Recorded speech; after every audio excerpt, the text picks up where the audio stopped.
हनुमान जी की चमत्कारी कहानी, पंजाब में बाढ़ का पानी सुखाने और भक्तों को बचाने की महाकथा। नोट: यह कहानी पूर्णतः काल्पनिक है और हनुमान जी के भक्तों के विश्वास को प्रेरित करने के लिए रची गई है।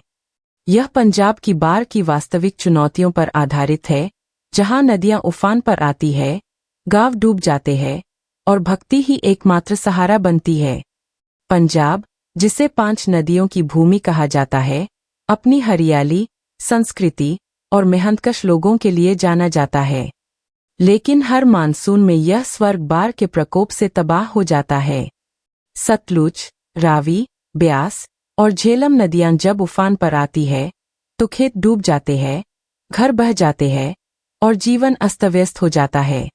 इस कहानी का केंद्र है तरन तारण जिले का एक छोटा सा गांव, रामनगर, जहां सतलुज नदी के किनारे बसे लोग बाढ़ की मार से त्रस्त थे। लेकिन ऐसे संकट में हनुमान जी, जो भगवान राम के परम भक्त, बजरंग बली, पवन पुत्र और संकटमोचन है, अपने भक्तों की पुकार सुनते हैं।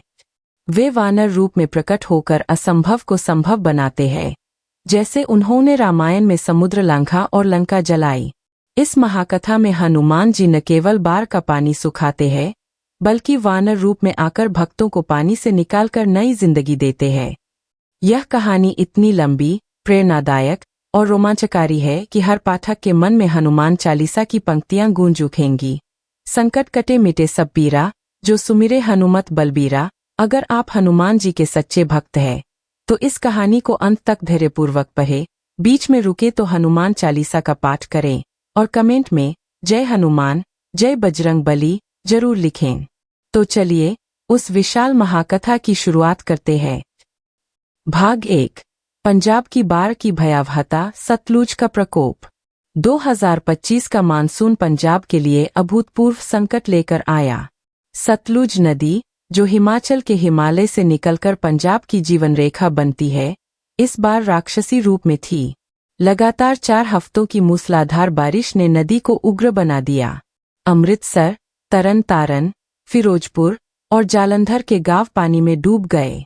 सरकारी आंकड़ों के अनुसार 50,000 एकड़ से अधिक फसल बर्बाद हो गई, 10,000 मवेशी मर गए या बह गए और 2 लाख लोग विस्थापित हो गए। रामनगर, जो सतलुज के किनारे बसा एक छोटा सा गांव था, इस बार की सबसे बुरी मार झेल रहा था। गांव का 90% हिस्सा पानी में डूब चुका था। गेहूं और चावल के खेत एक विशाल समुद्र में बदल गए थे, जहां लहरें मिट्टी की दीवारों को तोड़ रही थीं। लोग छतों पर चढ़कर जान बचा रहे थे, लेकिन छतें भी ढह रही थीं।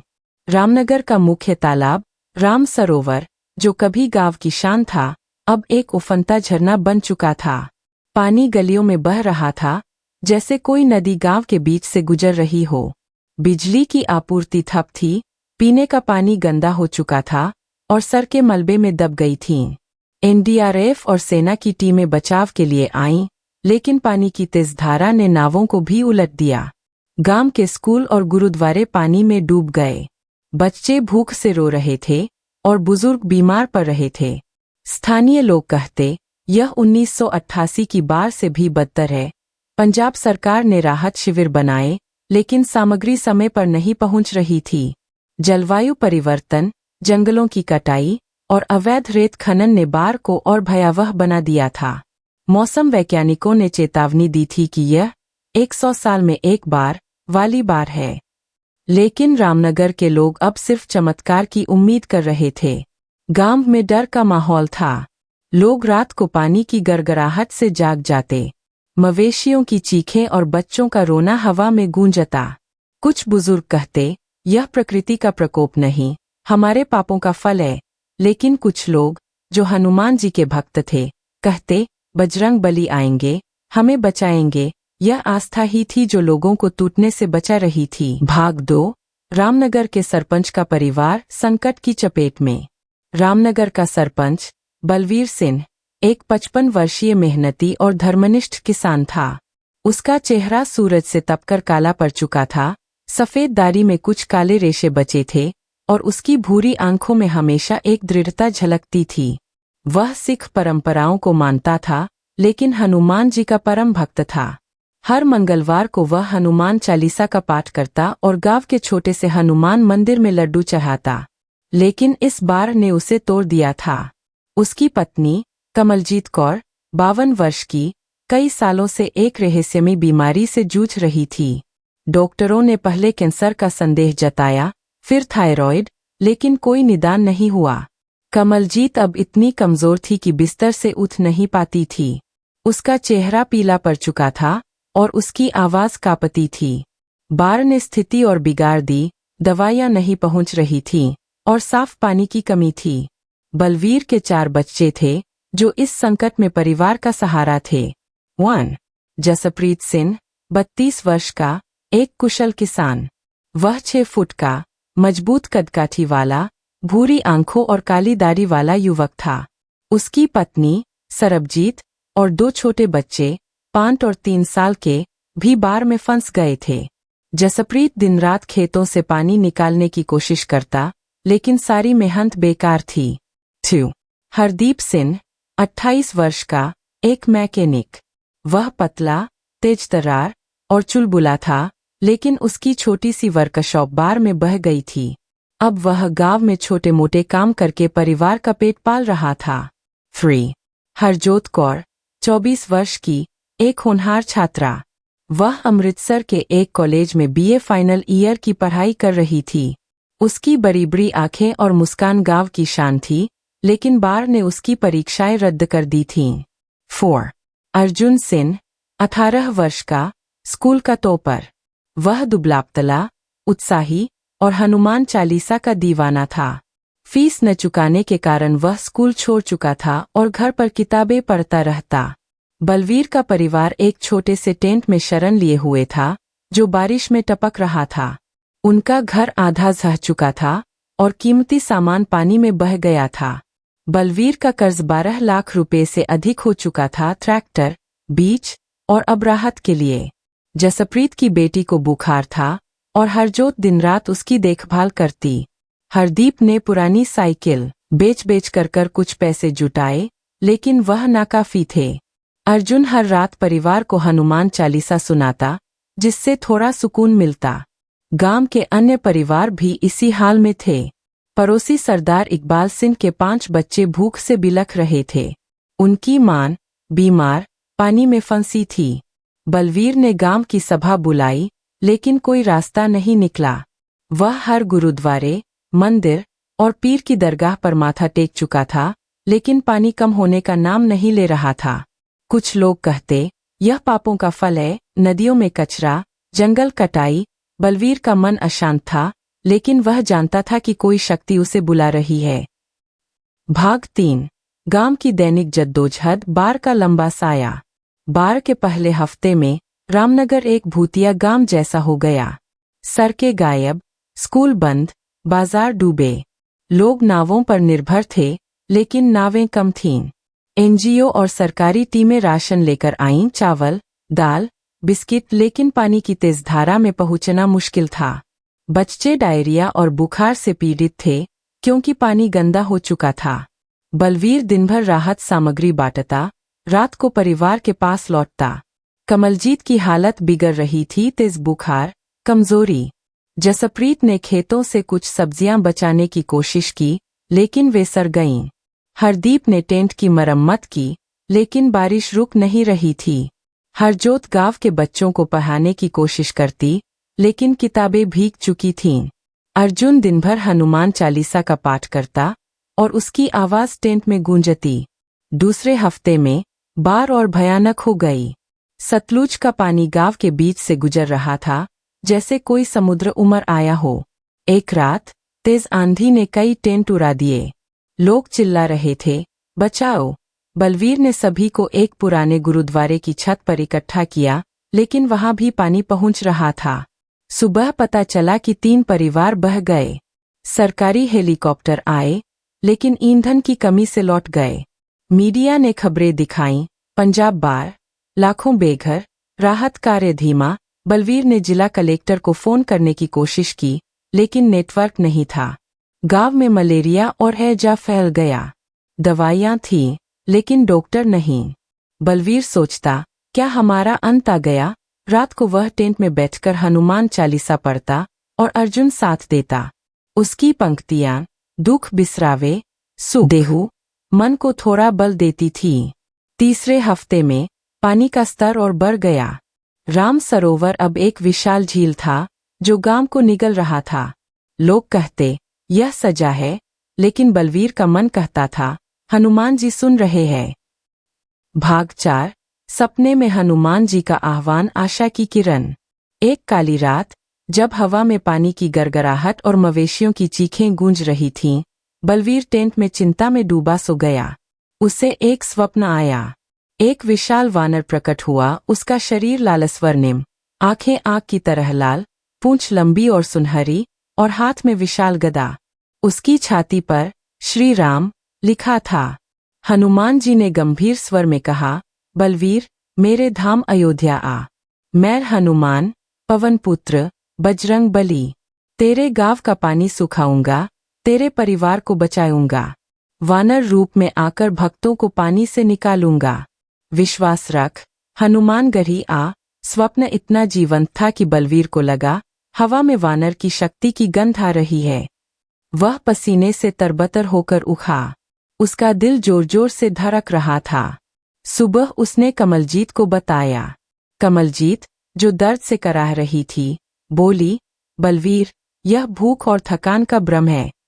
इतना पानी कोई कैसे सुखा सकता है? लेकिन बलवीर का मन अशांत था। वह गांव की सबसे बुजुर्ग और हनुमान जी की परम भक्त बीबी गुरमीत कौर के पास गया। बीबी गुरमीत 80 वर्ष की, झुर्रियों भरे चेहरे और चमकती आंखों वाली, हमेशा माला जपती रहती थीं। उन्होंने कहा, बेटा, यह हनुमान जी का बुलावा है। अयोध्या की हनुमान गढ़ी जाओ। वहां बजरंग बली संकट हरते हैं। पैदल यात्रा कर, विश्वास रख। बलवीर ने सुना था कि हनुमान गढ़ी में चमत्कार होते हैं, बीमार ठीक, संकट टलते। उसने परिवार को बताया, अपनी जमा पूंजी 5000 रुपये इकट्ठी की और अयोध्या की यात्रा पर निकल पड़ा। भाग 5। अयोध्या यात्रा, भक्ति का कठिन मार्ग। यात्रा कठिन थी। बाढ़ ने पंजाब की सड़कों को तोड़ दिया था। बसें रुक रुक कर चलती थीं। बलवीर ने पैदल, बस और कभी कभी ट्रकों में लिफ्ट लेकर सफर किया। 3 दिन और 3 रात लगे। रास्ते में वह हनुमान चालीसा गाता रहा, जय हनुमान ज्ञान गुण सागर। हर पाठ के साथ उसका मन हल्का होता। अयोध्या पहुंचकर हनुमान गढ़ी की 76 सीढ़ियां चढ़ते हुए उसके मन में शांति छा गई। मंदिर प्राचीन था। हनुमान जी की विशाल मूर्ति गदा लिए खड़ी थी, जैसे जीवंत। मंदिर के चारों ओर वानर उछल कूद कर रहे थे। बलवीर को लगा, ये हनुमान जी की सेना है। मंदिर के पुजारी बाबा राम भक्त 65 वर्ष के, लंबी सफेद दाढ़ी और सौम्य मुस्कान वाले साधु थे। बलवीर ने उन्हें अपनी व्यथा सुनाई। बाढ़, कमलजीत की बीमारी, बच्चों का भविष्य, गांव का विनाश। बाबा ने मुस्कुराकर कहा, बेटा, हनुमान जी ने तुझे बुलाया है। यह संयोग नहीं, कृपा है। 21 दिन यही रुको। रोज सुबह शाम हनुमान चालीसा का 108 बार पाठ करो, गदा का स्पर्श करो और लड्डू चढ़ाओ। वे वानर बनकर आएंगे, तेरा गांव बचाएंगे। बलवीर ने ऐसा ही किया। वह सुबह 4 बजे उठता, स्नान करता और मंदिर में भजन गाता, मनोजवं मारुत तुल्य वेगन। अन्य भक्तों की कहानियां सुनी। एक ने बताया कि उसका कैंसर ठीक हुआ, दूसरे का कर्ज चुक गया। बलवीर का विश्वास पर्वत जैसा हो गया। 21 दिन बाद वह गांव लौटा, मन में हनुमान जी की शक्ति लिए। भाग 6। पहला चमत्कार, कमलजीत का स्वास्थ्य लाभ। रामनगर पहुंचते ही बलवीर को चमत्कार दिखा। कमलजीत, जो सालों से बिस्तर पर थी, अचानक उठकर खड़ी हो गई। उसका चेहरा अब पीला नहीं, बल्कि गुलाबी चमक रहा था। उसने कहा, बलवीर, मुझे भूख लगी है। रोटी बना। परिवार स्तब्ध था। जसप्रीत, हरदीप, हरजोत और अर्जुन की आंखें नम थीं। बलवीर ने जल्दी से रोटी और दाल बनाई। कमलजीत ने सालों बाद भरपेट खाना खाया। अगले दिन बलवीर उसे तरन तारण के अस्पताल ले गया। डॉक्टरों ने टेस्ट किए, कैंसर, थायराइड, कोई बीमारी का निशान नहीं। यह चिकित्सा विज्ञान के लिए असंभव है। डॉक्टर बोले, यह कोई चमत्कार ही हो सकता है। बलवीर ने गांव वालों को यह खबर सुनाई। कुछ लोग हंसे, कुछ ने मजाक उड़ाया। लेकिन जब कमलजीत गांव में घूमने लगी, लोगों की मदद करने लगी, खाना बनाना, बच्चों को संभालना, तो सनसनी फैल गई। लोग कहने लगे, यह हनुमान जी की कृपा है। बलवीर ने गांव की सभा बुलाई और सारी कहानी सुनाई। कुछ संशयी थे, लेकिन कमलजीत की सेहत देखकर कई लोग हनुमान चालीसा गाने लगे। अर्जुन ने गांव के बच्चों को चालीसा सिखाना शुरू किया। बलवीर अब रोज मंगलवार को गांव के हनुमान मंदिर में लड्डू चढ़ाता और प्रार्थना करता। भाग 7। बाढ़ की तीव्रता बढ़ना, वानर रूप का आगमन। लेकिन बाढ़ कम होने का नाम नहीं ले रही थी। चौथे हफ्ते में पानी और बढ़ गया।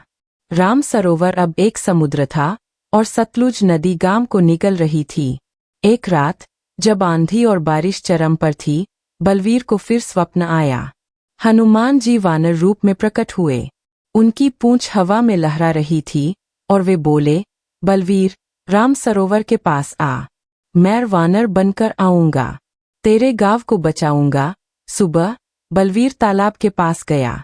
पानी उफान पर था, लहरें चट्टानों से टकरा रही थीं। उसने हनुमान चालीसा शुरू किया, जय हनुमान ज्ञान गुण सागर।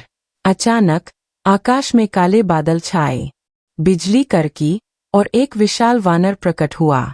उसका शरीर स्वर्णिम, आंखें लाल और गदा चमक रही थी। हनुमान जी ने चिल्लाया, जय श्री राम, और सैकड़ों वानर उनके पीछे प्रकट हुए। यह दृश्य रामायण जैसा था। वानरों ने तेजी से काम शुरू किया। कुछ ने लोगों को पीठ पर लादा, कुछ ने पैरों से नावें बनाईं। एक वानर ने जसप्रीत को डूबते हुए देखा और उसे कंधे पर उठाकर किनारे लाया। हरदीप की नाव उलट रही थी, लेकिन एक वानर ने उसे संभाल लिया।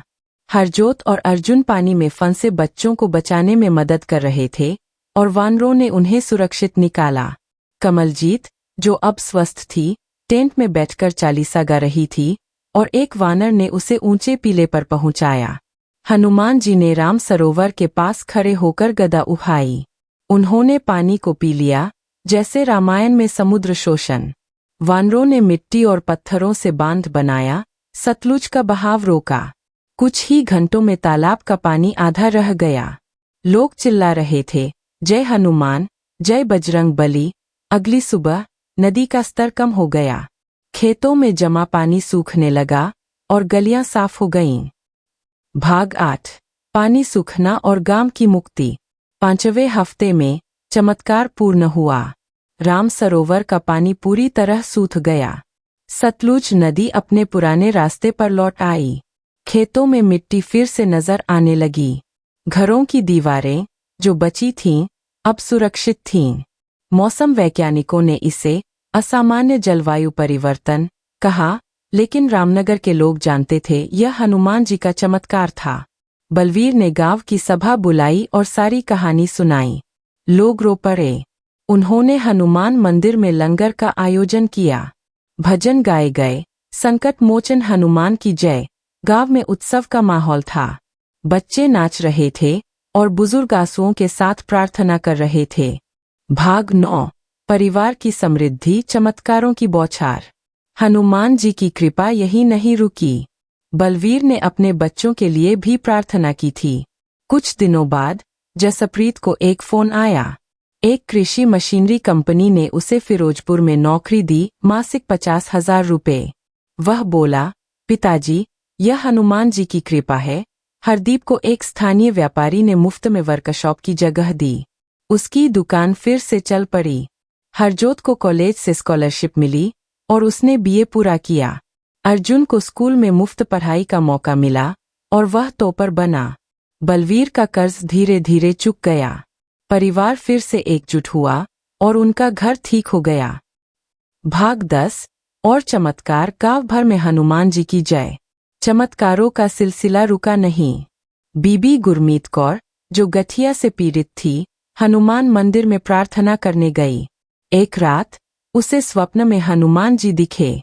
सुबह वह बिना बैसाखी के चलने लगी। सरदार इकबाल सिंह, जिनका कारोबार डूब गया था, को एक पुराने ग्राहक ने बड़ा ऑर्डर दिया। एक 8 साल का मूक बच्चा गुरकीरत मंदिर में प्रार्थना के बाद बोलने लगा। एक बस जिसमें 40 यात्री थे बाढ़ में फंस गई थी। एक वानर ने उसे खींचकर बचा लिया। लोग बोले हनुमान जी थे। भाग 11। हनुमानगढ़ी की ख्याति पंजाब से अयोध्या तक। रामनगर के लोग अब हनुमानगढ़ी जाने लगे। 2025 में अयोध्या में मेला लगा। लाखों भक्त आए। चमत्कारों की कहानियां फैली। कोई ठीक हुआ, किसी का कर्ज चुक गया। पंजाब, हरियाणा, दिल्ली से लोग अयोध्या पहुंचे। मंदिर में भजन और कीर्तन की धूम थी। भाग 12। हनुमान जी कौन है? राम भक्ति का प्रतीक। हनुमान जी भगवान राम के परम भक्त, वानर राजा और शक्ति के प्रतीक है। उनकी गदा, पूंछ और भक्ति रामायण की गाथा को जीवंत करती है। हनुमानगढ़ी में उनकी मूर्ति स्वयंभू मानी जाती है। लोग कहते हैं रात को मंदिर में वानरों की आवाज सुनाई देती है। भाग 13। आज का पंजाब आशा की किरण। बाढ़ के बाद रामनगर फिर से हरा भरा हो गया। खेत लहलहाने लगे। लोग अब हनुमान चालीसा के साथ दिन शुरू करते। सरकार ने बांध बनाए, सड़कें थी कीन, लेकिन लोग जानते थे असली शक्ति हनुमान जी की थी। भाग 14। सबक और प्रेरणा लंबी यात्रा का अंत। यह लंबी कहानी सिखाती है कि सच्ची भक्ति और विश्वास से बाढ़ भी सूख सकती है। हनुमान जी का नाम लो, हर संकट टल जाएगा। इस कहानी को अपने दोस्तों, परिवार और रिश्तेदारों के साथ शेयर करें। कमेंट में जय हनुमान, जय बजरंग बली लिखें। जय हनुमान।